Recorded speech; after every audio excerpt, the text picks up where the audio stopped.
Video देखने से पहले चैनल को सब्सक्राइब कर लें। कहानी का शीर्षक संगमरमर में बंद इश्क, भाग 1। आगरा की वो सुबह साल 2025 जनवरी की सर्द सुबह थी। आगरा स्टेशन पर हल्की धुंध फैली हुई थी।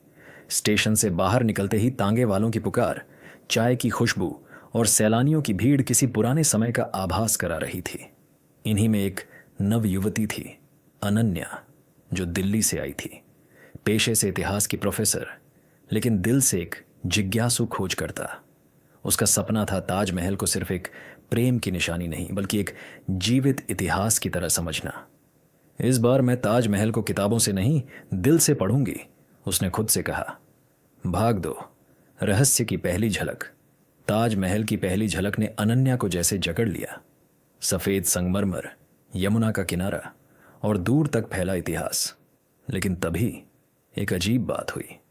जब वो मुख्य गुंबद के नीचे पहुंची, उसे वहां एक बुजुर्ग दिखाई दिए। लंबा कुर्ता, चांदी जैसे बाल और हाथ में पुराना नक्शा।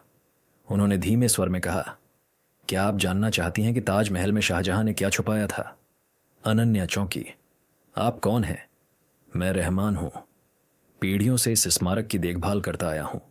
मेरे दादा ने और उनके दादा ने भी। हमारे पास कुछ राज हैं जो दुनिया नहीं जानती। भाग 3, एक गुप्त सुरंग। रहमान अनन्या को एक ऐसे दरवाजे के पास ले गया जो आम सैलानियों के लिए बंद था।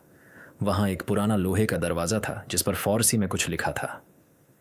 क्या आप चाहती हैं ताज के उस अंधेरे हिस्से को देखना जिसे सिर्फ कुछ चुनिंदा लोगों ने ही देखा है? रहमान ने पूछा। अनन्या ने बिना हिचक सहमति दी। अंदर एक संकरी सुरंग थी, दीवारों पर अजीब चित्र और फर्श पर उकेरे हुए शेर। सुरंग के अंत में एक कमरा था जहां एक संगमरमर की मूरत रखी थी, एक महिला की मूरत जिसकी आंखों से मानो प्रेम झलक रहा था। यह है मुमताज की असली तस्वीर, रहमान ने कहा। अनन्या के होश उड़ गए। भाग 4, शाहजहां की आखिरी चिट्ठी। कमरे की दीवार में एक तहखाना था, उसमें एक बक्सा रखा था। उस बक्से में पुरानी पांडुलिपि निकली, शाहजहां द्वारा मुमताज को लिखी गई आखिरी चिट्ठी। मेरी प्यारी अर्जुमंद बानो बेगम, यह ताज सिर्फ तुम्हारे लिए नहीं, मेरे टूटे हुए दिल का आईना है। तुम्हारी याद हर पत्थर में बसी है।